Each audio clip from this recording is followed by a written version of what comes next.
The morning arrived draped in gold, as though nature herself conspired to mock the trembling heart of Lady Rosalind Ashworth.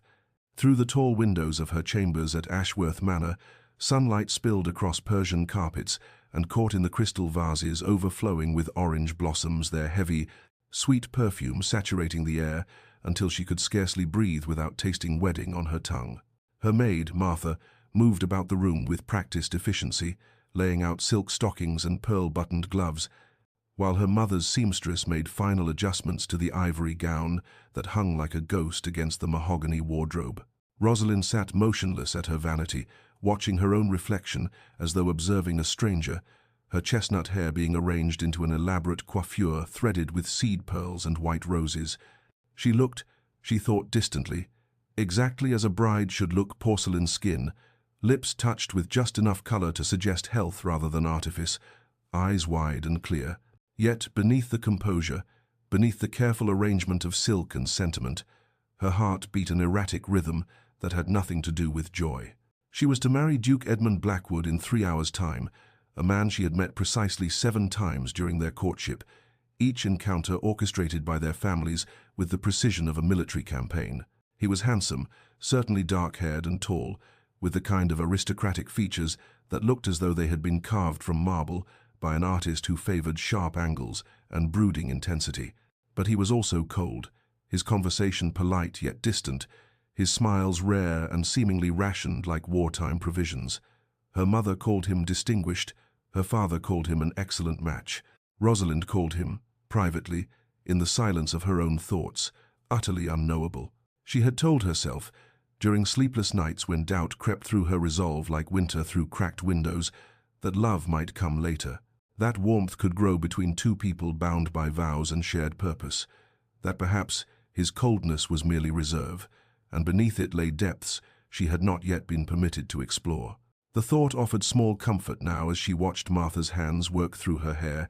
each pin securing her more firmly to a future she could not quite envision. Outside, she could hear the sounds of preparation, horses being readied, carriages arriving, the distant murmur of servants ensuring every detail met the exacting standards befitting the union of 2 prominent families. The day was perfect, absolutely perfect, each element arranged to create a memory of beauty and grace. Yet Rosalind felt as though she was standing at the edge of a great precipice, about to step forward into empty air, sustained only by the hope that someone had built a bridge she simply could not yet see. But before our lover's fate is revealed, subscribe so you never miss a chapter of romance and scandal, and tell us in the comments, where are you watching from? Now, let's begin. The Church of St. Catherine stood resplendent in the June sunshine, its ancient stones warm beneath cascades of ivy and climbing roses, its doors thrown open to receive the procession of society's finest families, who arrived in carriages polished to mirror brightness, the ladies in their summer silks and the gentlemen in their formal attire, all gathered to witness the union that would bind the Ashworth and Blackwood estates in matrimony. Rosalind arrived precisely on time, her hand trembling only slightly on her father's arm as they waited in the vestibule. The organ swelling with Bach's prelude as the appointed hour approached, and she could see through the doorway the pews filled with familiar faces, the altar dressed in white lilies and roses, the vicar standing ready with his prayer book open, everything perfect, everything as it should be, except for the one absence that began as a whisper of concern and grew, with each passing minute, into something closer to alarm. Edmund was late. At first, it seemed a trifle, 10 minutes, perhaps a delay with his carriage or some minor crisis of dress, but as 10 minutes became 20, became 30, the whispers in the church shifted from polite murmuring to barely concealed speculation, and Rosalind felt her father's arm tense beneath her hand, felt her mother's anxious glance from where she sat in the front pew, her fan moving rapidly despite the pleasant temperature. Rosalind stood frozen in her ivory gown, the heavy silk suddenly oppressive, the pearl-encrusted bodice feeling like armor that could not possibly protect her from whatever was unfolding, and she maintained her composure through sheer force of will, her face a practiced mask of serenity, even as something cold and terrible began to unfurl in her chest. It was nearly an hour past the appointed time when the doors opened again,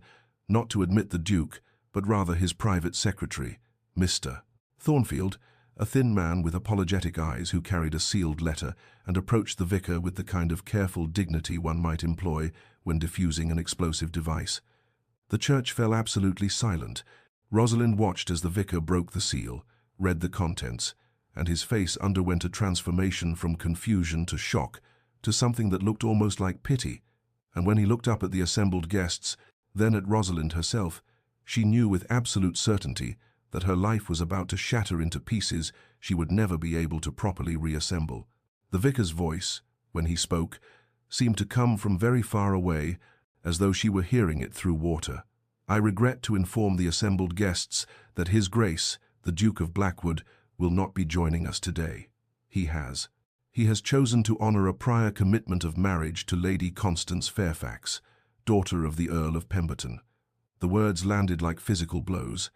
Chosen another, Lady Constance Fairfax, whose fortune was legendary, whose connections made even the Ashworths look provincial. The church erupted in shocked exclamations and hurried whispers, and Rosalind stood perfectly still at the altar, still holding her father's arm, still wearing her crown of orange blossoms, while 300 pairs of eyes turned to witness her humiliation, their gazes a mixture of pity, scandal-hungry curiosity, and barely concealed satisfaction that the proud Ashworth family had finally been brought low. And through it all, Rosalind did not cry, did not faint, did not give them the spectacle they perhaps expected, but simply stood there, a bride abandoned at the altar, her dreams of gradual love and eventual warmth turning to ash in her mouth as thoroughly as if she had tried to swallow fire. The carriage ride back to Ashworth Manor passed in a blur of summer hedgerows and pitying glances from the coachman, who had been instructed to take the back roads to spare the family further public exposure, and Rosalind sat in silence beside her mother, still wearing the ivory gown that had cost a small fortune and now felt like a burial shroud, the orange blossoms in her hair wilting in the heat until their perfume turned sickly sweet. And when they finally arrived at the manor, she walked through the familiar halls as though moving through a dream, or perhaps a nightmare from which she could not wake, past servants who averted their eyes and whispered in corners, past her father who stood in his study doorway looking older than she had ever seen him, his face grey with the particular shame of a man who cannot protect his daughter from the cruelties of the world, and up the grand staircase to her chambers, where Martha helped her out of the dress, with trembling hands and tears streaming down her cheeks. Though Rosalind herself remained dry-eyed, her grief too vast and terrible to be expressed through anything so simple as weeping. The days that followed blurred together in a haze of withdrawn curtains and untouched trays of food, and her mother came to sit beside her bed each morning, her hand cool against Rosalind's forehead as though checking for fever, her voice gentle with the kind of sympathy that somehow made everything worse, because it confirmed that yes, this terrible thing had happened. Yes, everyone knew. Yes, her life as she had imagined it was truly over, and Rosalind would listen to her mother's attempts at comfort assertions that Edmund Blackwood was clearly a scoundrel unworthy of her, that better matches would come, that time would heal all wounds, and she would nod and murmur agreement, while inside she conducted a different conversation entirely, one in which she asked herself the questions that had no comfortable answers. What was wrong with her that he had chosen another? What inadequacy had he seen that made her so easily discarded? Was she truly so worthless that she could be abandoned at the altar without even the courtesy of a personal explanation? And though her rational mind knew that his choice likely had nothing to do with her worth and everything to do with Lady Constance's superior fortune and connections, her heart, that treacherous, wounded thing, whispered that she had been weighed and found wanting, that she was somehow fundamentally unlovable, destined to be second choice or no choice at all. Society, naturally, revelled in the scandal, and the invitations that had once arrived daily ceased entirely, not because she was unwelcome precisely, but because no one quite knew how to treat a woman who had been so publicly rejected, and Rosalind found herself grateful for the isolation, retreating to the library in the evenings where she could lose herself in novels and poetry, in worlds where love conquered all and honor meant something more than financial calculation. And as the first week passed, she began to construct a new life for herself, smaller than the one she had envisioned as a duchess, quieter and more contained, a life of books and gardens and perhaps, eventually, a kind of peace that came from accepting that some dreams were simply not meant to be realized. And though her heart still ached with a pain so profound it sometimes made breathing difficult, she told herself that this too would pass, that she would survive this, as women had survived worse, that she would make of her life something meaningful, even if it bore no resemblance to the future she had imagined on that golden morning that now seemed a lifetime ago. 3 weeks had passed since that terrible morning at St. Catherine's Church, 3 weeks during which Rosalind had settled into her new, diminished existence, with the kind of resigned determination that comes when one realizes there is no alternative but to endure, and she had established a routine of sorts. Mornings spent in correspondence with the few friends who had not abandoned her entirely, afternoons in the conservatory tending to her mother's roses, evenings in the library, where she could lose herself in the worlds contained between leather bindings. And it was during one of these evenings, as she sat reading by lamplight in her chambers, that she first noticed the figure in the gardens below. It was past midnight, the house silent, save for the settling of old timbers and the distant hoot of an owl, and she had risen to close her curtains against the night chill when movement in the gardens caught her eye. A dark shape standing motionless beneath the ancient oak tree, whose branches nearly reached her window, and her first response was fear some intruder, perhaps, or a vagrant who had wandered onto the grounds. But as she watched from behind the safety of her curtain, barely breathing, the figure did nothing threatening, merely stood there in the moonlight, utterly still, facing toward the manor, toward her window specifically, in a vigil that seemed to have no purpose she could discern. She should have called for her father, should have alerted the servants that someone had breached the grounds, but something held her silent, some quality in the figure's stillness that spoke not of menace, but of something else entirely, something she could not quite name. And so she watched, her heart beating rapidly against her ribs, as the minutes stretched into an hour and still the figure did not move, did not approach the house or retreat into the darkness, but simply stood there as though waiting for something, or perhaps atoning for something,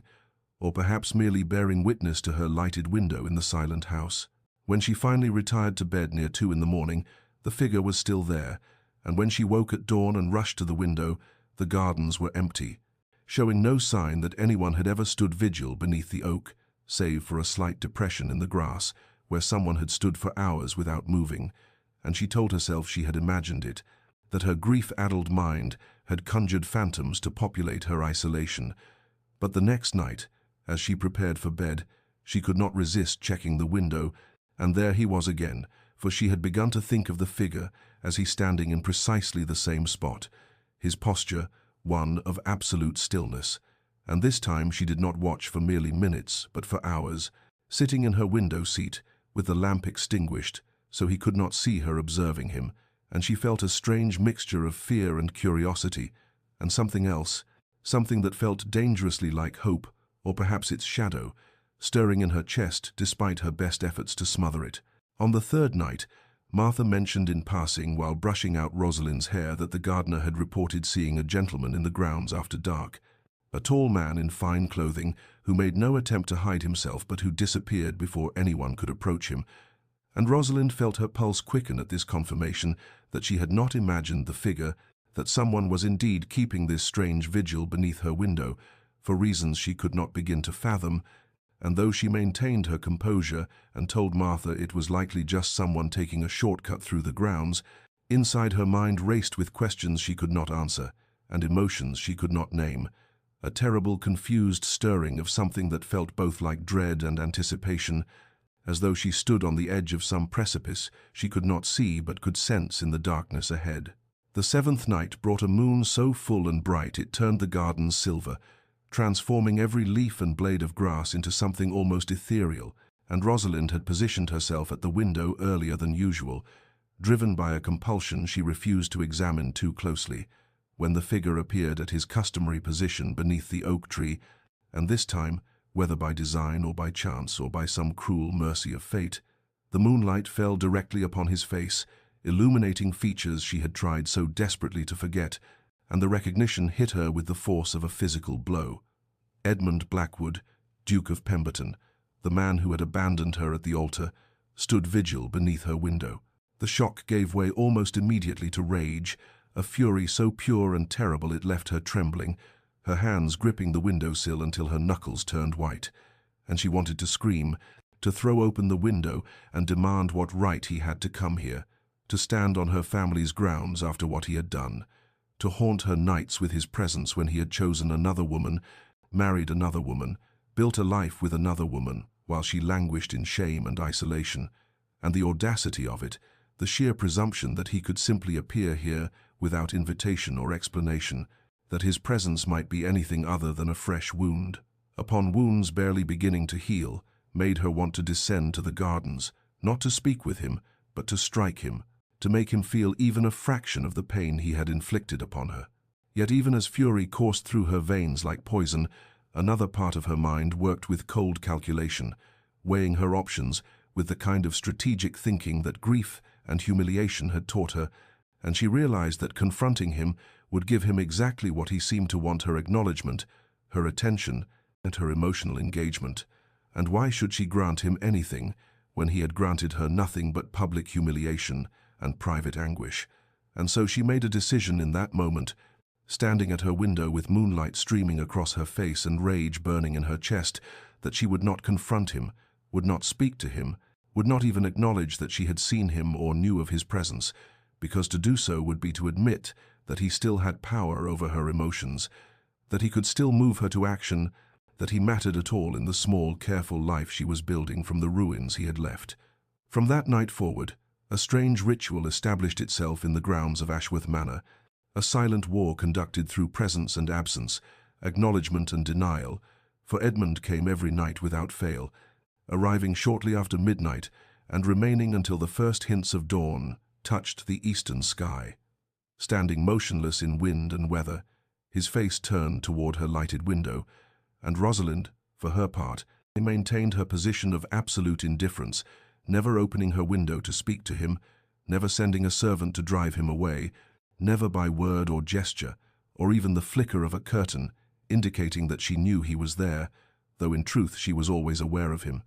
could feel his presence like a weight upon her consciousness, and could not sleep properly, knowing he stood vigil in the darkness below. She told herself her refusal to acknowledge him was a form of strength, a demonstration that he no longer held any claim upon her thoughts or feelings, but in the deep hours of night when sleep eluded her, and she sat by her window reading by lamplight, while he stood in the shadows below, she wondered if perhaps her silence was not strength at all but cowardice, a fear that if she spoke to him, if she looked directly at him, if she allowed herself to truly see him rather than the monster her hurt had created, she might discover feelings she was not prepared to face. And so the nights passed in this strange stalemate, neither of them yielding, neither of them breaking, two people locked in a dance of proximity and distance, presence and absence, while the world moved on around them and everyone else slept peacefully in their beds, unaware of the silent vigil being kept in the gardens of Ashworth Manor. The whispers began in drawing rooms across London, carried on the lips of servants who spoke to other servants, who spoke to their mistresses, who spoke in carefully modulated tones over tea and cards, and within a fortnight of Edmund's vigil beginning, society hummed with speculation about the Duke of Pemberton's peculiar nocturnal habits, for though he appeared at every necessary social function with his new Duchess on his arm, Constance Fairfax, now Constance Blackwood, resplendent in jewels that caught the candlelight and gowns that whispered of wealth beyond measure, his household staff could not help but notice that their master disappeared each night shortly before midnight and did not return until dawn. And while discretion was expected of good servants, the tale was simply too delicious to keep entirely silent. Lady Catherine Pemberton called on Rosalind in early November, ostensibly to deliver some books she thought might provide comfort, but Rosalind could see the curiosity burning behind her old friend's sympathetic expression, could hear the carefully casual quality in Catherine's voice when she mentioned that the Duke and Duchess had hosted a magnificent ball the previous week, that they seemed quite content together, that Constance wore her new status with grace, and Edmund performed his role as devoted husband with apparent conviction, and then, after a pause that felt calculated, Catherine added that nonetheless there were the strangest rumours about the Duke's whereabouts at night. Had Rosalind heard anything, living so close to his usual route, if he were indeed travelling somewhere, And Rosalind had smiled with a serenity she did not feel, and said she kept such early hours now that she could not possibly comment on the nocturnal wanderings of anyone, let alone a man who had made his indifference to her abundantly clear. Other visitors came with similar missions, thinly veiled as concerned Mrs. Hartwell, with her piercing eyes and talent for extracting confessions, young Amelia Bradshaw, who had always been more honest than tactful, and asked outright if it was true that the Duke came to Ashworth Manor under cover of darkness. Lord and Lady Sinclair, who spoke vaguely of seeing a figure matching Edmund's description in the village at odd hours, and to each Rosalind presented the same composed facade, neither confirming nor denying, neither expressing interest nor outrage, simply deflecting with the kind of dignified restraint that eventually convinced most of her visitors that she knew nothing of the Duke's activities and cared even less, though inside she burned with humiliation at being the subject of such speculation, at knowing that her private anguish had become public entertainment, that even her refusal to acknowledge Edmund's vigil could not prevent society from weaving narratives around their strange, silent connection. The most peculiar aspect of the gossip was the portrait it painted of Edmund's double life by day. He was everything a duke should be, attending Parliament, managing his estates, escorting his wife to the opera and the theatre, hosting dinners where he played the gracious host and she the accomplished hostess, and by all accounts they presented a picture of marital harmony that should have put to rest any speculation about the haste of their union. Yet by night he abandoned this performance entirely to stand in the gardens of the woman he had rejected, and Rosalind could not reconcile these two versions of the same man, could not understand how he could smile at Constance over breakfast and then spend the dark hours standing beneath another woman's window, could not fathom what purpose this vigil served or what he hoped to achieve through this strange penance. As October gave way to November and November began its slow march toward December, the pattern remained unbroken: Edmund at social functions with Constance, Edmund in the gardens with his silent vigil, Rosalind maintaining her stubborn refusal to acknowledge him, while society watched and whispered and waited for something, anything, to break. Late autumn arrived with the kind of cold that crept beneath even the heaviest shawls,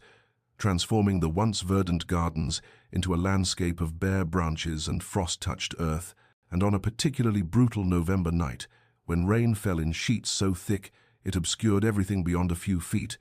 Rosalind stood at her window watching the storm with a mixture of satisfaction and unease, certain that tonight at least Edmund would abandon his vigil, that even his inexplicable determination could not withstand such weather. Yet as midnight approached, she saw the familiar figure materialize through the rain like a ghost, taking his customary position beneath the oak tree, as though the storm were nothing more than a mild inconvenience, and something shifted in her chest, not forgiveness, not yet, perhaps never, but a crack in the armor of her resolve, a hairline fracture in the wall of indifference she had so carefully constructed. She watched him stand there as rain soaked through his greatcoat, watched the way he never sought shelter beneath the broader branches, never turned his collar up against the wind, simply stood with his face tilted toward her lighted window as water streamed down his features, and the stillness of him in the midst of such chaos struck her as either profound devotion or profound madness, possibly both, and she found herself moving closer to the window, her hand reaching for the latch before she caught herself and pulled back, furious at her own weakness, at the traitorous part of her heart that wanted to call down to him, to demand he come inside before he caught his death, to understand what drove a man to stand in a storm for a woman he had abandoned. For 2 hours she watched him endure the deluge, her emotions cycling through rage and confusion, and something dangerously close to concern, and when finally she could bear it no longer, she did something she had not done since the night she recognized him. She stopped closing her curtains completely, leaving them open perhaps 6 inches, a gap so small it might have been accidental, except that she had never been careless with such details before, and though she told herself it meant nothing, was merely practical, so she need not stand so close to the glass to observe whether he had finally shown sense and departed. She knew, even as she made the excuse that it was a lie, that this small opening in her curtains was an acknowledgement, however minute, a signal, however subtle, a crack in the facade of her indifference. Edmund noticed immediately. She saw the way his posture changed ever so slightly, saw something shift in the set of his shoulders, though he made no other movement, offered no gesture of triumph or relief, simply stood in the rain, with his gaze fixed on that narrow opening, as though it were a door thrown wide in welcome. And the rest of the night passed in this new configuration, Rosalind behind her partially opened curtains, and Edmund in the storm below, neither speaking, neither approaching, yet both aware that something had fundamentally altered in the silent war between them. When dawn finally came and Edmund departed as he always did, Rosalind remained at her window long after he had vanished into the grey morning, her mind churning with questions she was not ready to ask aloud. Chief among them, why she cared whether he stood in the rain, why his suffering should matter to her at all when he had caused her such profound pain, why the sight of his devotion, if devotion it was, should create this terrible ache in her chest that felt remarkably like the beginning of forgiveness, and she hated herself for the weakness even as she knew that tonight, and every night thereafter, her curtains would remain open that small, telling distance, a concession she could not quite bring herself to retract. The necessity of acquiring new reading material finally drove Rosalind from the sanctuary of Ashworth Manor in mid-December,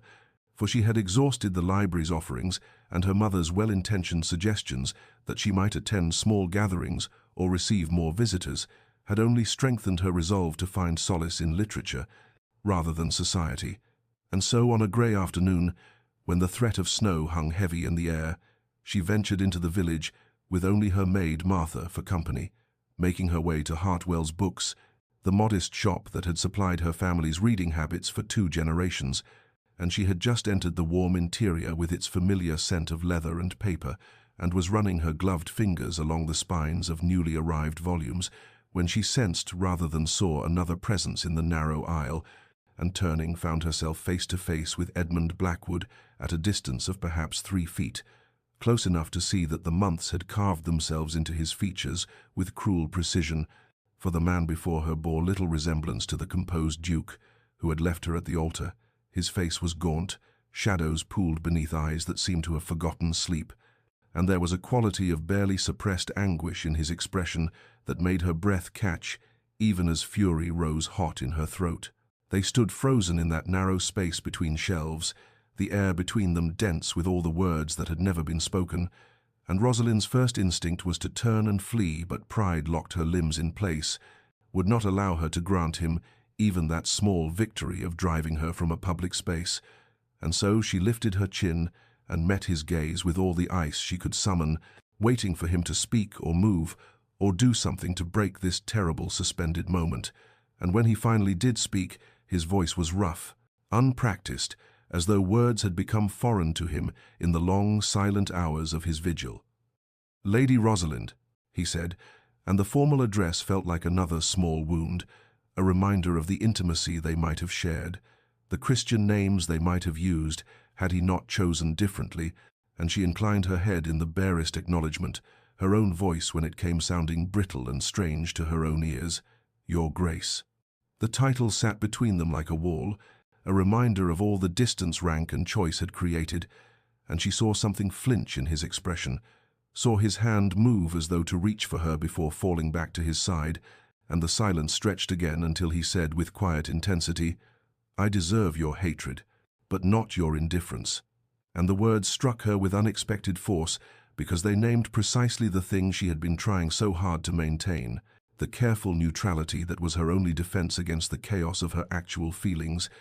and she wanted to rage at him, to demand what right he had to object to her indifference, when indifference was surely the least of what he deserved. But instead, she simply gathered her skirts and moved past him in the narrow aisle, their shoulders nearly brushing in the confined space, and she walked to the counter with measured steps that concealed the trembling in her legs, purchased the first 3 books the proprietor recommended without truly hearing his descriptions, and departed into the cold afternoon without looking back, though she could feel Edmund's gaze following her like a physical weight, and even as she climbed into her carriage and directed the driver home, his words echoed in her mind with maddening persistence. "I deserve your hatred, but not your indifference," as though he had some claim on her emotions, as though even her contempt was something he had a right to demand, and she pressed her gloved hands against her eyes and wondered furiously why his haggard appearance should affect her at all, why the evidence of his suffering should create this unwanted ache in her chest when she should be rejoicing in his pain. and the realization that she was not rejoicing, that she was in fact profoundly disturbed by the glimpse of his anguish, terrified her more than all the months of his silent vigil combined. The letters began appearing 3 nights after their encounter in the bookshop, small folded squares of cream-colored paper weighted down with smooth river stones on the iron bench beneath the oak tree, and Rosalind discovered the first one when she descended to the garden on a restless morning. Drawn by some impulse she refused to examine too closely, and she stared at the letter for a long moment before leaving it untouched and returning to the house with her heart beating an irregular rhythm against her ribs, telling herself she had no interest in whatever excuses or justifications Edmund might offer, that his words, whether written or spoken, meant nothing after what he had done. Yet that evening she found her gaze drawn repeatedly to her window, to the bench below where the white paper gleamed faintly in the moonlight, and when she finally retrieved it 4 days later, during another early morning walk, she told herself it was merely to clear the garden of debris, nothing more, though her hands trembled as she broke the seal and unfolded the single sheet. The letter contained no salutation, no signature, only a few lines written in Edmund's precise hand. "I cannot ask forgiveness. I can only bear witness to your existence. That you breathe, that you wake, that you move through the world, this is enough. This has to be enough." She read the words 3 times, searching for hidden meaning or manipulation, finding only a strange, stark honesty that unsettled her more than any plea or excuse might have done. And she burned the letter in her fireplace that same morning, watching the paper curl and blacken, yet the words had already inscribed themselves in her memory with uncomfortable permanence. And when another letter appeared, 2 nights later, she retrieved it more quickly, and then another 3 days after that, each one similarly brief, similarly devoid of explanation or petition, one saying only, "Your light in the window is my North Star." Another, "I deserve the winter of your silence." And still another, "To know you are well is the only grace I can claim." And the more letters she read, the more confused she became, because this was not in what she had expected. Not apology or excuse-making or attempts to win her sympathy, but rather a kind of witness, as though Edmund were simply documenting his own unworthiness while affirming her existence, as though the act of standing beneath her window and leaving these strange fragmentary messages was less about seeking her forgiveness and more about some private penance she could not fully comprehend. By the end of December she had collected 7 letters, each one carefully burned after reading, yet each one adding to the growing complexity of her feelings, for these messages revealed nothing of why Edmund had abandoned her or what drove him to this nightly vigil, offered no excuses that might soften her anger or explanations that might restore her trust, yet in their very restraint, in their refusal to ask anything of her, they accomplished what pleas might never have achieved. They made her curious, made her wonder what kind of suffering would drive a man to such strange and patient devotion, made her question whether the Edmund who left these careful acknowledgments of his own unworthiness was the same man who had chosen wealth and convenience over their arranged marriage, and she hated that her certainty was eroding, hated that these brief cryptic messages were creating cracks in the wall of her righteous fury, hated most of all that she had begun waiting for the letters, checking the bench each morning with something uncomfortably close to anticipation, and the realization that Edmund had found a way past her defenses, not through grand gestures or passionate declarations, but through this quiet, persistent witness to her existence, filled her with equal parts rage and reluctant fascination, emotions she was increasingly unable to separate or control. December descended upon the countryside with a cruelty that seemed almost personal, bringing winds sharp enough to cut through wool and stone alike, and temperatures that turned morning frost into crystalline armor, coating every surface. Yet Edmund's vigil continued without pause or shelter, and Rosalind found herself watching not with satisfaction, but with growing alarm. As night after night he materialized beneath the oak tree, despite conditions that drove even hardy laborers indoors, standing in his dark greatcoat with snow gathering on his shoulders like some penitent saint from a medieval painting. And she told herself her concern was merely human decency, that she would worry for any creature exposed to such elements. Yet the tightness in her chest when she saw him shivering in the moonlight felt far more specific than general compassion, and the society pages that arrived with her mother's morning tea only deepened her confusion, for they painted vivid pictures of the Duke and Duchess of Blackwood presiding over elaborate winter entertainments at their London residence, Constance radiant in sapphire silk, Edmund the perfect attentive husband, their household apparently the very model of aristocratic harmony, and Rosalind would read these accounts in the morning and then watch Edmund standing alone in the freezing dark each night and wonder how one man could occupy two such different realities, and how he could smile and dance and play the devoted spouse by day, yet spend his nights in this strange lonely penance. And the disconnect between his public performance and private suffering created questions she could not answer, complications she did not want to acknowledge. The night of the winter solstice brought temperatures so severe that even the house's great fireplaces could not entirely banish the cold from the rooms, and Rosalind woke past midnight to see Edmund already in position beneath the oak, his breath visible in great clouds of white vapor, his stillness absolute, despite the way his shoulders hunched against the bitter wind, and something in her broke watching him there, some final barrier between anger and compassion, crumbling like ice struck with a hammer, and before she could reconsider, she was pulling on her heaviest dressing gown and making her way downstairs, not to confront him but to gather the thick woolen blanket from the library, the one her father had favored during his final winter, and she slipped out through the morning-room door and crossed the frost-hard ground to the bench where Edmund always stood, her heart hammering with the audacity of this small kindness,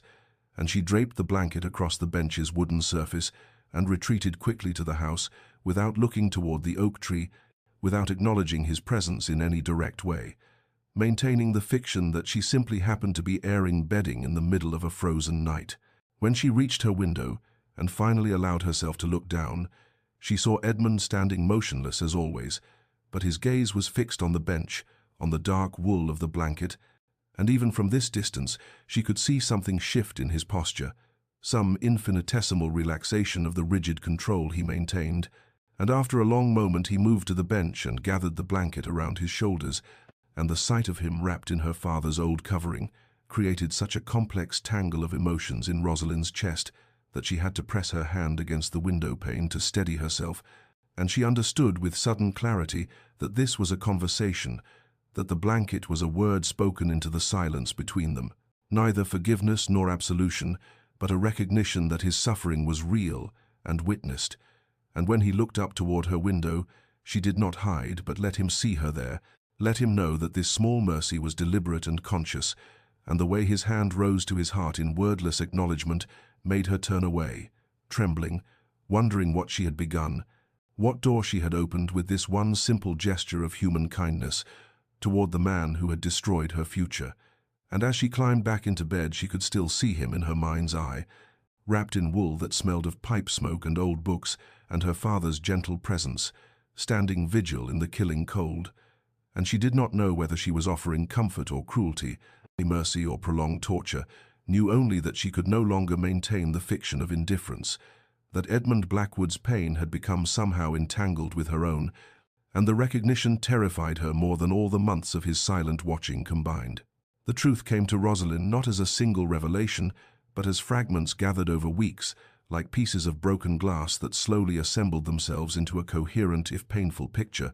beginning with an overheard conversation between her mother and the vicar's wife in the morning room, where Rosalind had paused unseen in the hallway, catching only snippets about the old Duke's catastrophic losses at cards and debts that would have seen the entire family ruined, before she moved on with her heart beating strangely fast. And then came the casual mention from her former friend Eleanor, during an uncomfortable afternoon call, that, of course, everyone knew Lord Fairfax was desperate for a ducal connection after that business with his banking interests, willing to pay handsomely for the prestige, delivered with studied carelessness that suggested Eleanor knew exactly how each word would land, and gradually, through careful questions posed to servants who still held loyalty to her, through society pages read with new attention to what they did not say rather than what they proclaimed, through the concerned observations of her mother, who had her own network of information, Rosalind pieced together the shape of Edmund's impossible situation,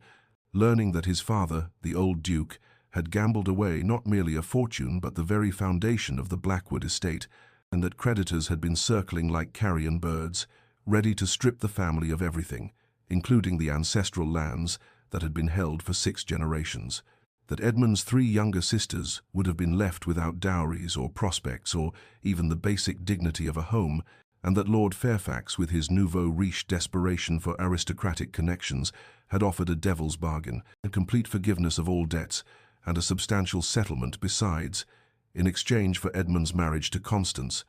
an arrangement proposed and accepted mere days before Edmund's scheduled wedding to Rosalind, leaving him facing a choice between honouring his commitment to a woman he had chosen freely and saving his entire family from ruin and disgrace. The knowledge settled over Rosalind like ash after a fire, covering everything in grey ambiguity, where before there had been the clean, bright lines of righteous anger, and she found herself lying awake at night, imagining Edmund receiving that offer, seeing in her mind's eye the moment he must have understood what was being asked of him, the calculation he must have made weighing his own happiness and honour against his family's survival. And though her fury at his choice remained, it was joined now by something else, something uncomfortably close to unwilling understanding, for what would she have done in his place? Would she have chosen differently if her own mother and sisters faced destitution, if their futures depended upon her sacrifice? And the questions tormented her because they had no easy answers, because Edmund's betrayal was no less devastating for having comprehensible motivations, yet she could no longer maintain the simple narrative of his selfishness and cruelty, could no longer tell herself he had merely chosen wealth over love, when the reality was so much more complex and terrible, a choice between 2 kinds of honour, with no path that did not require betrayal of someone, and understanding this did not heal her wounds, but it changed them, transformed her anger from something pure and sustaining into something more complicated and painful, a grief not just for what she had lost but for what Edmund had lost as well. For the man who stood each night beneath her window was not the villain she had needed him to be, but rather someone who had made an impossible choice and was living with the consequences, bearing witness to his own unworthiness with a persistence that suggested he knew no penance could be sufficient, yet could not stop himself from offering it anyway. And Rosalind wept when this understanding finally crystallized fully, wept not with the hot tears of outrage, but with the slower, colder tears of recognition that the world was crueler and more complicated than she had believed, that sometimes there were no good choices, only terrible ones, and that Edmund Blackwood was perhaps as much a victim of circumstances as she was, trapped in a marriage of convenience while his heart kept its nightly vigil beneath an oak tree, and she did not know if this knowledge made forgiveness possible or merely made her own. Continued anger feel petty and small, knew only that she could no longer see him simply as the man who had abandoned her, but must reckon with him as someone who had abandoned himself as well, and the shift in her perception felt like standing on ground she had believed solid, only to discover it had been slowly eroding beneath her feet all along. The storm arrived on a January night with the fury of something biblical, wind screaming around the manor's stone walls like a living thing in torment, sleet striking the windows with such force that Rosalind feared the glass might shatter, and she stood at her usual post, watching the garden dissolve into chaos, telling herself Edmund would surely seek shelter tonight, that even his stubborn penance had limits. Yet as the hour of his vigil approached, she saw the familiar figure emerge from the darkness and take his position beneath the oak tree, and something inside her broke completely, watching him stand there as sleet turned his greatcoat to a sheet of ice and wind threatened to knock him from his feet, and she was moving before conscious thought could intervene, pulling her cloak over her nightdress and descending the stairs with her heart hammering against her ribs, driven by something larger than anger or pride or the careful distance she had maintained for 6 months. And when she burst through the garden door into the teeth of the storm, Edmund turned toward her with an expression of such naked shock that she nearly fled back to safety. But instead she crossed the ice-slick ground to where he stood shivering violently, his face raw and red from wind, his eyes reflecting lightning, and she had to shout to be heard over the gale. "You are a fool, Your Grace, to stand here in this. What purpose does it serve to make yourself ill or worse?" And Edmund looked at her as though she were an apparition, his voice hoarse when he finally spoke, words torn away by wind so she had to move closer to hear. "The same purpose it has served every night, Lady Rosalind, to bear witness, to remember what I destroyed." And something in his phrasing, the word destroyed rather than lost, unlocked the words she had been holding back for months, and she found herself shouting into the storm. You chose duty over love. I understand that now. I understand the debts and the impossible situation. But what I cannot forgive, what I will never forgive, is that you did not tell me yourself. You did not give me the dignity of explanation or the choice to understand. You let me stand at that altar like a fool while society whispered and pitied, and that cowardice, Lord Blackwood, that failure of courage, that is what stands between us. Not your marriage to Constance, but the manner of your abandonment. And she was weeping now, tears hot against her frozen cheeks, and Edmund stood before her with sleet gathering on his shoulders like judgment, and said with terrible quiet that somehow carried over the wind's shriek, "You are absolutely right. The choice between Constance and you was forced upon me by circumstances beyond my control, but how I handled it, how I fled like a coward and sent a letter instead of facing you with truth, that was my choice alone, and it was the choice of a weak man who could not bear to see your pain, who could not endure being the cause of your tears, and so I made you endure something far worse, public humiliation and abandonment, and that is why I stand here, not seeking forgiveness, because I know there can be none, but ensuring I never forget what I am capable of in my weakness, never forget the cost of cowardice." And his voice broke on the final word, and Rosalind saw through the storm and darkness that he was weeping too, that his face was wet with more than sleet, and she reached out without thinking and took his frozen hand in hers, this first touch in half a year, burning despite the cold, and she said more gently, "You should have trusted me with the truth, Edmund. I would have understood. I would have released you if you had only asked." And he closed his eyes as though her words caused physical pain and whispered, "I know, and that knowledge is another punishment I deserve to carry." And they stood there in the howling dark, with their hands joined, and 6 months of silence finally broken, and though Rosalind offered no absolution, and Edmund asked for none, something had shifted between them, some acknowledgement given and received that would change everything that followed. The conversations began tentatively in the nights that followed the storm. Not every evening, but on some when Rosalind found herself descending to the garden where Edmund maintained his vigil, and they were careful conversations, conducted with the wariness of two people navigating terrain that might collapse beneath them at any moment. Rosalind always maintaining the boundary of physical distance and standing several feet away with her cloak wrapped tight against the lingering winter cold, and Edmund respecting that distance, absolutely, never moving closer unless she chose to close the gap herself, and gradually through these fragmented exchanges conducted under starlight and the bare branches of the oak tree, the full picture of Edmund's impossible situation emerged in all its terrible complexity, how his father's gambling had not been the casual losses of a gentleman at cards, but rather a systematic destruction of the family's financial foundation over years of increasingly desperate wagers and debts accumulating like snowfall until they had buried the estate entirely, how the creditors had given Edmund 1 month to produce payment or lose everything, including Blackwood Hall itself, which had been in his family since the time of the first Elizabeth, and how his 3 sisters, the youngest only 14, would have been left without even the basic provisions for their futures, condemned to lives of genteel poverty or worse. And Edmund's voice, when he spoke of this, carried a weight of responsibility that Rosalind recognized as both noble and crushing, the burden of being the only son, the heir upon whose shoulders rested not just his own fate, but that of everyone who depended upon the family name. He told her about Lord Fairfax's offer, how it had come mere 5 days before the wedding, presented not as a choice but as a salvation with conditions, complete erasure of all debts, and a settlement of £30,000 in exchange for Edmund's marriage to Constance, and how Edmund had spent those 5 days in a kind of waking nightmare trying to find another solution, writing to every connection his family possessed, seeking loans or extensions or any alternative path, only to be refused at every turn, because word of the old Duke's debts had spread, and no one wished to throw good money after bad, and finally on the 4th night he had made his choice, or rather accepted that no real choice existed, that duty to family must supersede personal happiness. He must take precedence over the quiet hope he had been nurturing that his marriage to Rosalind might become something real and warm and chosen. Constance understood from the beginning, Edmund said one night, when frost glittered on the ground between them like scattered diamonds.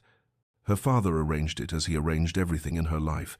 and she accepted it with the resignation of someone who had never expected to marry for love.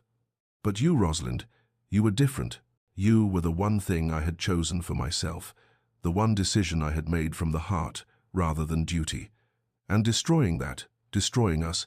was the price of preserving everything else, and I paid it because I am my father's son, and his mistakes became my responsibility. But I will not pretend the cost was anything less than everything that mattered. Rosalind listened to these revelations standing very still, her breath forming clouds in the cold air, and she understood that Edmund was not asking for forgiveness with these words, but rather offering her the truth he should have given her months ago. The explanation that might have spared her the worst of the humiliation, even if it could not have changed the outcome, and she found herself asking questions, not with anger now, but with a genuine desire to understand the shape of the trap he had been caught in. And through this understanding something shifted in her heart. Not forgiveness exactly, because forgiveness felt too large and absolute for what she could offer, but rather a recognition that Edmund's vigil was indeed what he had named it,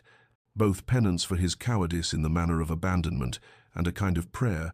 a nightly assertion that though circumstances had forced him into one life, his heart remained constant to another, and that constancy, that stubborn refusal to accept the erasure of what they might have been, was perhaps the only honor he had left to offer her, and she accepted it not with words but with her continued presence in the garden, these conversations that acknowledged the reality of their loss, while also creating something new and fragile in the space between them. Spring arrived with a kind of cruel beauty that made every living thing seem to mock Rosalind's internal confusion. Crocuses pushing through the last of the snow in defiant purple clusters, and the air carrying warmth that felt like a promise after the long winter of her discontent, and she found herself looking forward to the evenings in the garden with an anticipation that frightened her, because it meant Edmund Blackwood had become not just a presence she tolerated, but one she needed. These careful conversations had carved out a space in her life that felt essential rather than intrusive, and she was beginning to understand with dawning horror that somewhere in the accumulated nights of honesty and witnessed pain, she had done the unthinkable and fallen in love with him, not the Edmund who had abandoned her at the altar, but this haunted man who stood vigil in all weather and spoke of his failures with unflinching clarity. And she was considering what this meant, what possibilities might exist if circumstances were different, when Edmund arrived one April evening with an expression that made her heart clench with premature grief. "I must speak with you about a matter of some importance," he said without preamble, his voice carrying a formality that had been absent from their recent exchanges,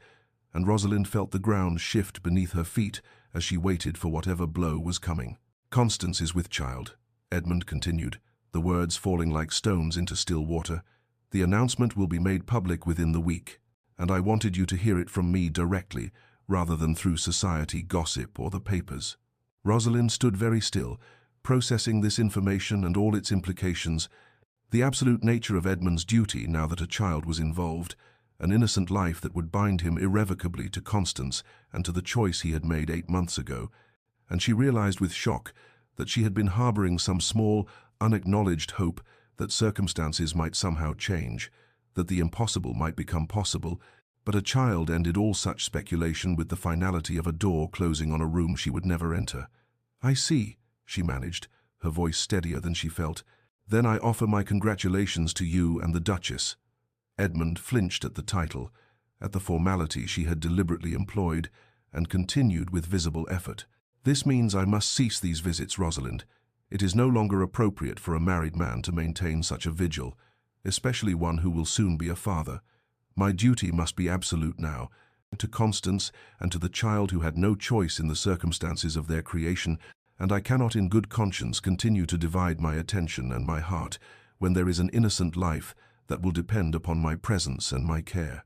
He was right, of course. Rosalind knew he was right even as something inside her screamed against the logic of it, and she found herself saying with a calmness that felt like ice forming over deep water, "You are correct, Your Grace. A child changes everything. You must attend to your responsibilities without distraction." And even as she spoke, the words she was realizing with terrible clarity, that she would miss this, miss him, miss these strange broken conversations that had somehow become the center around which her life revolved. And more terrifying still was the recognition that she had forgiven him, that somewhere in the accumulation of honest words and witnessed suffering, she had let go of the anger that had sustained her through the worst of her humiliation. And now, when forgiveness had finally arrived, it was too late, because he was leaving. And this time, it was right that he should go. And she stood there in the spring garden, with new flowers blooming all around them, and felt the second loss of Edmund Blackwood, this one more painful than the first, because now she knew exactly what she was losing, and understood that she loved him, despite everything, perhaps because of everything, and that knowledge would have to be enough to sustain her through whatever came next. The gardens beneath Rosalind's window remained empty night after night, and she found herself standing at the glass long past the hour when Edmund would have arrived, watching the space where he had stood for so many months, as though her vigil might somehow summon him back into existence. But the oak tree cast its shadows on barren ground, and the bench where she had once left a blanket sat unused, and the absence was so complete it felt like a physical wound, something she could press her hand against and feel the edges of sharp and distinct. The first week of his absence, she told herself, it was relief, she felt, that the ending of their strange nocturnal meetings was exactly what propriety demanded and what her peace of mind required, but by the second week she could no longer maintain the fiction and had to acknowledge that she missed him with an intensity that frightened her, missed the sound of his voice in the darkness and the careful way he maintained the distance she required, and even the pain of their conversations, because that pain had been shared and witnessed, and therefore somehow more bearable than this solitary ache. She went through her days in a kind of fog, attending to her correspondence and her household duties, and the small routines that had sustained her through the first abandonment. But everything felt hollow now, drained of color and meaning, and she realized with terrible clarity that Edmund's presence had become not just something she tolerated, but something essential to her ability to navigate the world, that she had been depending on those hours in the garden to feel fully alive, and fully herself in a way that nothing else allowed. Her internal reckoning with her own feelings was brutal and unsparing, forcing her to examine the truth she had been avoiding for weeks, that she had fallen in love with Edmund Blackwood, not despite their broken history, but perhaps because of it, because the man who stood vigil beneath her window in all weather was someone she understood in ways she never could have if their first wedding had proceeded as planned, someone whose failures and regrets and stubborn hope mirrored her own, and their conversations had built something more solid than romance, something rooted in honesty and mutual recognition of pain, and that foundation had become precious to her without her quite realizing when it happened. The irony was so cruel it would have been laughable if it weren't destroying her. She had forgiven him and fallen in love with him precisely at the moment when he became truly and permanently lost to her, when his duty to Constance and their unborn child made any future between them not just unlikely but morally impossible, and Rosalind found herself grieving not just the loss of Edmund's presence but the loss of possibilities she had only just begun to recognize existed, the future they might have built if circumstances had been different, if timing had been kinder, if the world had not demanded so much from both of them. This grief was different from the humiliation of the abandoned wedding, deeper and more personal, because now she knew exactly what she was losing and could measure it against the accumulated weight of honest words and shared silences, and she understood with devastating clarity that loving someone and losing them twice was a particular kind of torment, each loss compounding the other until she could hardly remember who she had been before Edmund Blackwood had entered her life, and then left it, and then returned only to leave again, and she stood at her window night after night, watching empty gardens and learning to live with an absence that felt like amputation, necessary perhaps, but no less crippling for its necessity. The knock came near midnight 3 weeks after Edmund's final visit, urgent enough to wake Rosalind from the half-sleep that was all she managed these days, and when her maid appeared at the chamber door with wide, frightened eyes, saying there was a lady downstairs who insisted on seeing her immediately, Rosalind's first thought was that something had happened to Edmund, some accident or illness, and she descended the stairs in her dressing gown, with her heart hammering against her ribs, only to find Constance Blackwood in her drawing-room, heavily pregnant and wrapped in a dark cloak, her face pale but determined in the candlelight. "Lady Rosalind," Constance said without preamble, "forgive the intrusion at such an hour, but what I have to tell you cannot wait for morning proprieties, and I suspect you would not receive me if I called at a decent hour in any case." And Rosalind stood frozen in the doorway, trying to reconcile this midnight visitation with everything she thought she understood about the situation, about Edmund's duty and Constance's claim, and the insurmountable nature of their obstacles. "I have come to tell you the truth that my husband will not tell you himself, because he believes he has no right to hope," Constance continued, settling herself carefully into a chair and gesturing for Rosalind to sit as though this were her own drawing room rather than an invaded sanctuary. "The truth is that my marriage to Edmund was always meant to be temporary, a business arrangement that served my father's political purposes and saved Edmund's family from ruin, but it was never intended to be permanent, despite all appearances to the contrary." Rosalind felt the room tilt slightly as she tried to process these words, the implications crashing over her in waves, and Constance went on with the calm determination of someone who had rehearsed this speech many times. "You see, I have loved another for years, a vicar named Thomas Gray, who has no fortune and no prospects beyond his modest living, and my father would never have countenanced such a match, but he needed the alliance with the Blackwood name for reasons of parliamentary influence, and so an arrangement was made. I would marry Edmund, provide the appearance of a proper ducal union for as long as necessary, and then when my father's political maneuvering was complete, the marriage would be quietly dissolved, and I would be free to marry where my heart lay, with a generous settlement to ensure Thomas and I could live comfortably despite his lack of wealth." The pregnancy, Constance explained with startling frankness, had complicated matters somewhat, but not irrevocably. The child was indeed Edmund's, because the arrangement had required at least the appearance of a true marriage, and both she and Edmund had understood that an heir might seal the alliance more convincingly, but provisions had been made. The child would be acknowledged and provided for, but raised primarily by Constance and Thomas, once the dissolution was complete, and Edmund had agreed to all of this because it was the only way to save his family, while eventually being free to choose his own path. "He loves you, Lady Rosalind," Constance said with gentle certainty. "He has always loved you. Even when he was standing beside me at the altar, he loved you.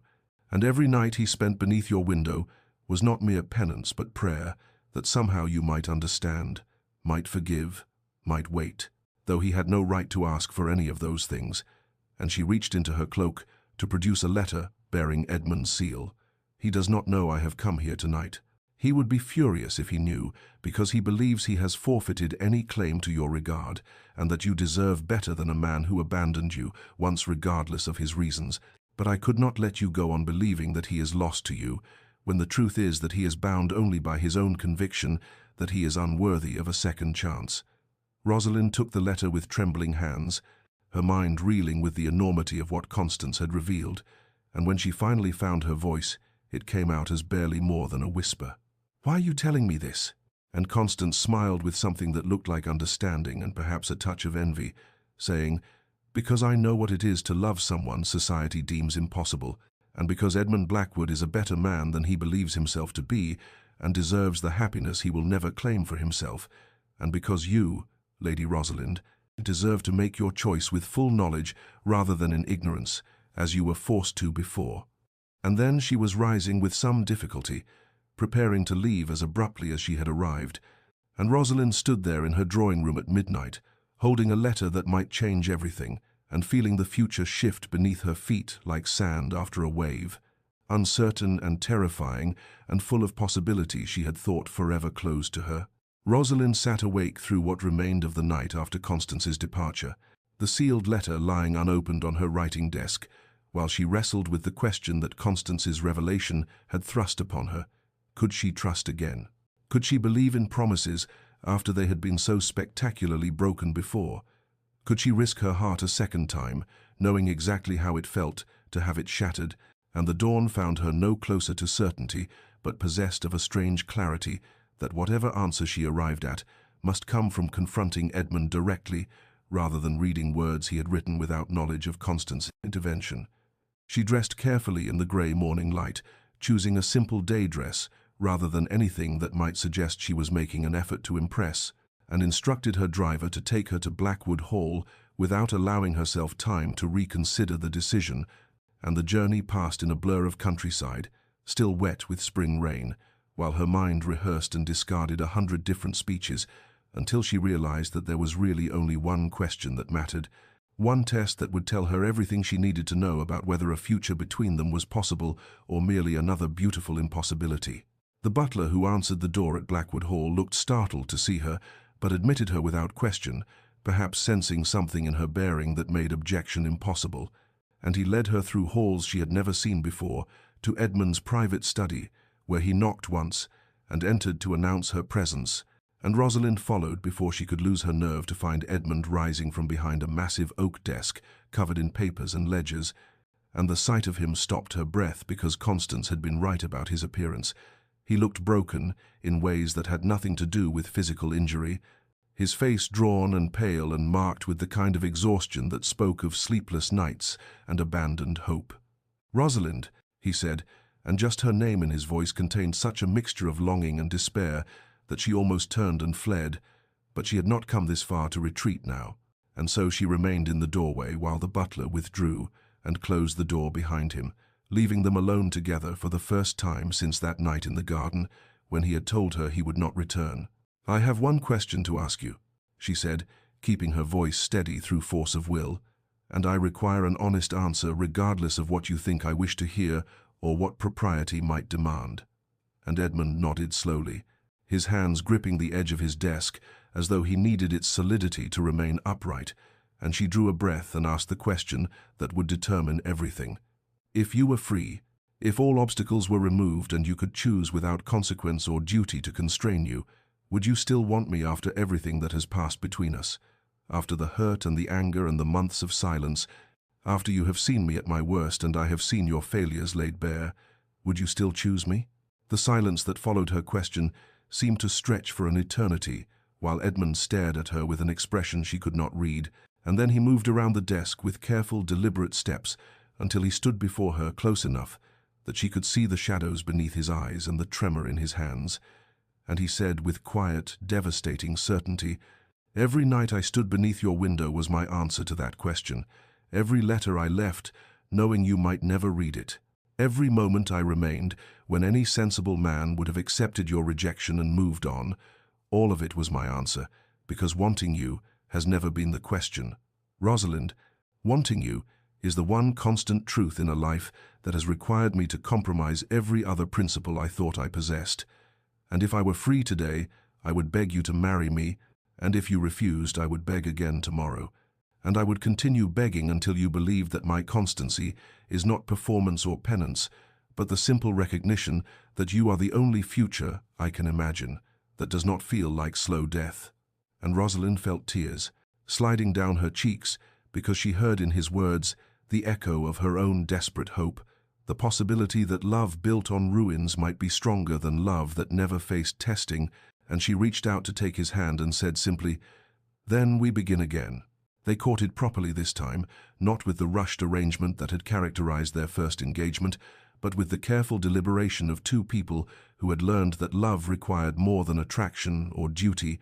and Edmund called at Ashworth Manor 3 times each week at respectable hours with Rosalind's mother present as chaperone, and they walked in the gardens where he had once kept his vigil and spoke of everything they had never discussed before, their childhoods and their fears, their disappointments and their dreams, the small details that comprised the texture of their inner lives rather than the polished surfaces they presented to society. The scandal that erupted when Constance's marriage was quietly dissolved sent shockwaves through the ton, and when she married her vicar in a simple ceremony 3 months later with her infant daughter in attendance, society pages overflowed with speculation and condemnation, but Rosalind found she cared less for their opinions than she once had, because she had learned through hard experience that public perception bore little relationship to private truth, and she weathered the gossip with Edmund at her side, their relationship growing stronger through the shared experience of social censure rather than weakening beneath it. They spoke often of the past because Rosalind insisted that they could not build a future on unexamined wounds, and Edmund answered every question she posed about his choices and his marriage to Constance with painful honesty, and gradually she came to understand not just what he had done, but why. And more importantly, she came to believe that he understood the depth of hurt his actions had caused regardless of their necessity, and this acknowledgement proved more valuable than any amount of apology, because it meant he truly saw her pain, rather than merely regretting his own role in causing it. The months passed in a series of small revelations and accumulated trust, walks through spring gardens and summer meadows, conversations that stretched from afternoon tea until the early evening stars appeared, and Rosalind discovered that Edmund possessed a dry wit she had never suspected, and a tenderness in discussing his younger sisters that spoke to depths of feeling his public demeanor never revealed, while Edmund learned that Rosalind's quiet dignity masked not coldness as society believed, but rather a fierce protective instinct that guarded a deeply feeling heart, and they found they shared a love of poetry and a skepticism about fashionable society's values, and a desire for a life built on substance rather than appearance. When Edmund proposed in August, nearly a year after Rosalind had walked into his study and asked if he would still want her, he did so without the presumption of certainty that had characterized their first engagement, kneeling in her mother's drawing room, with his voice shaking slightly as he asked whether she would do him the honor of becoming his wife, and he made clear that she should take whatever time she needed to consider, that he would wait as long as necessary for her answer, that his constancy was not contingent on her immediate acceptance. And Rosalind found that this uncertainty, this genuine question rather than assumed arrangement,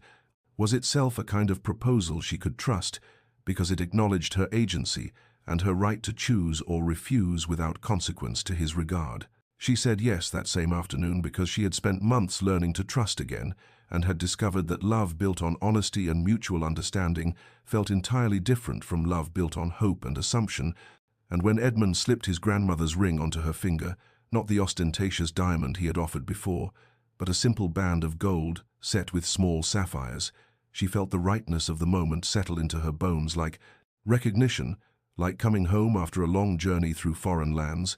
and she knew that whatever challenges lay ahead, they would face them together with eyes open and hearts willing to weather storms, because they had already survived the worst and emerged not broken but tempered, not bitter but wise, not hardened but capable of deeper feeling for having known what it meant to lose and find each other again. The wedding took place on a cool October morning in the small chapel at Ashworth Manor, the same chapel where Rosalind had been baptized as an infant and where her father's funeral had been held, and the choice of venue was deliberate because she wanted this marriage to begin in a place that held her history, rather than in the grand cathedral, where society could perform its judgments, and the guest list numbered barely 20 souls, only immediate family and the few friends who had remained constant through scandal and separation, and Rosalind dressed in her mother's chambers, wearing not the elaborate ivory gown that had hung unworn in her wardrobe for months after the first failed wedding, but rather a simple dress of pale blue silk with minimal adornment, her hair arranged in a loose style that felt more like herself than the elaborate construction the previous ceremony had demanded, and her mother wept as she fastened the pearl necklace that had belonged to Rosalind's grandmother around her neck, tears of joy rather than the anxious concern that had marked that other morning so long ago. Edmund waited at the altar looking both terrified and grateful, wearing a dark coat without ostentatious decoration, and when Rosalind entered the chapel on her uncle's arm, she saw him draw a sharp breath, as though he still could not quite believe she had agreed to this second chance, and she met his eyes directly as she walked toward him, no longer the uncertain girl who had made this journey before, but a woman who had been broken and rebuilt and knew exactly what she was choosing and why. The vicar who performed the ceremony was the same man who had waited uselessly at the grand cathedral before, and if he felt any irony in the situation, he gave no sign, conducting the service with simple dignity, and when the moment came for vows, Edmund's voice shook as he spoke words he had written himself rather than the traditional formulation, saying, "I stand before you unworthy of this grace you offer, but determined to spend every day of my remaining life proving myself worthy of your trust, knowing I can never erase the pain I caused, but hoping to build something beautiful enough that the weight of joy will eventually balance the weight of sorrow. And I promise you honesty above all things, because pretty lies nearly destroyed us both, and only truth brought us back to each other." And Rosalind felt tears slide down her face, but they were clean tears unmarred by bitterness, and when her turn came, she said, "I choose you, knowing exactly what choosing means, not with blind hope, but with open eyes. Not because I have forgotten pain, but because I have learned that love built on truth and forgiveness is stronger than love, that never faced testing. And I promise to meet your honesty with my own, to weather storms at your side rather than in silence, and to build a life that honors both what we lost and what we found. And when the vicar pronounced them husband and wife and Edmund kissed her, it felt like arriving home after a journey that had required every ounce of courage. She possessed, and the small gathering erupted in applause and genuine celebration. And afterward, there was a simple breakfast in Ashworth Manor's dining room with laughter and toasts, and none of the forced gaiety that characterized grand society weddings, just honest joy at a union that had been earned rather than arranged. And as the afternoon light slanted through the windows, Rosalind caught Edmund's hand and led him to the garden where he had once kept his lonely vigil, and they stood together beneath her window, and he said quietly, "I never imagined when I stood here in darkness that it would lead to this." And she replied, "Neither did I, but perhaps that is the nature of grace, that it arrives in forms we cannot predict and asks us to believe in possibilities we thought were dead." And they remained there in the golden autumn light, two people who had learned that the straightest path is not always the one that leads to the truest destination, beginning their actual life together not with certainty but with something better, with hard-won understanding and the knowledge that they had already survived the worst and chosen each other anyway. 5 years had passed since that October wedding in Ashworth Chapel, and Blackwood Hall had been transformed from the cold formal residence it had been under Edmund's father into something warmer and more alive, filled with children's laughter and the comfortable chaos of a household built on love rather than duty. And on this particular autumn afternoon, Rosalind stood at the drawing-room window, watching Edmund in the garden with their 3 children, their eldest daughter, Catherine, nearly 4 years old, running ahead, while Edmund carried their twin sons who had just celebrated their first birthday, and she felt the familiar warmth bloom in her chest at the sight of them together. At Edmund's patient attention as Catherine showed him something she had found among the roses, at the way he shifted the babies in his arms so he could properly examine whatever treasure she offered, and it struck her, as it often did, that this ordinary domestic happiness had seemed impossible during those dark months of separation and pain, that the man who now devoted himself to tea parties with stuffed animals and bedtime stories had once stood alone beneath her window night after night in silent penance, and she wondered if he ever thought of those nights, whether he remembered the cold and the rain and the desperate hope that had brought him there, or whether, like her, he sometimes had to remind himself that the early chapters of their story had been so painful because the present felt so complete it seemed to have always existed. Later that evening, after the children had been put to bed, Edmund found her in the library that had once been her refuge at Ashworth Manor, but which they had recreated here at Blackwood Hall, lined with the books they had collected together during their courtship and filled with comfortable chairs arranged for conversation rather than solitary reading, and he sat beside her and took her hand and said, "Catherine asked me today why we don't have a grand portrait of our wedding like other families, and I told her it was because the most important things cannot be captured in paint, in that our wedding was perfect, precisely because it was small and real, and chose substance over spectacle." And Rosalind smiled and replied, "She will understand someday when she is older that sometimes the sweetest victories are the ones that required the longest battles." And they sat in comfortable silence watching the fire burn low, two people who had learned that love was not the absence of pain, but the willingness to walk through pain towards something truer and more lasting. Dear listener, perhaps you find yourself in a season of waiting, standing as Edmund once stood beneath windows that remain curtained against you, or perhaps you are the one behind the curtains, nursing wounds and wondering whether trust can ever be rebuilt after it has been shattered. And I would tell you this: the straightest path is not always the one that leads home, and sometimes the love that nearly destroys us is the same love that ultimately saves us, if we have the courage to let it transform rather than define us. And there is a difference between perfect timing and right timing, between love that arrives easily and love that must be earned through patience and honesty, and the willingness to build on truth rather than illusion. The heart that has been broken and mended is stronger than the heart that has never known fracture, for it understands that love is not the absence of difficulty, but the commitment to work through difficulty together, not the fantasy of effortless harmony, but the reality of two imperfect souls choosing each other daily, despite and because of their imperfections. And if you are waiting for a sign that your story can still have a happy ending, let this tale be that sign. Let it remind you that grace often arrives in unexpected forms and that the longest nights sometimes precede the most beautiful dawns. May you find the courage to stand beneath windows when necessary and the wisdom to eventually open them. May you learn to build love on honesty rather than hope alone. And may you discover, as Rosalind and Edmund did, that some stories worth telling require the patience to let them unfold in their own time rather than in the time we demand. Until we meet again, may peace find you in unexpected gardens. May you rest well knowing that broken things can be mended into something more beautiful than they were before. And may you remember always that the heart's capacity for healing is matched only by its capacity for hope. This has been a story from Greatest Love Stories, where we believe that the best romances are not the ones that come easily, but the ones that teach us who we are capable of becoming.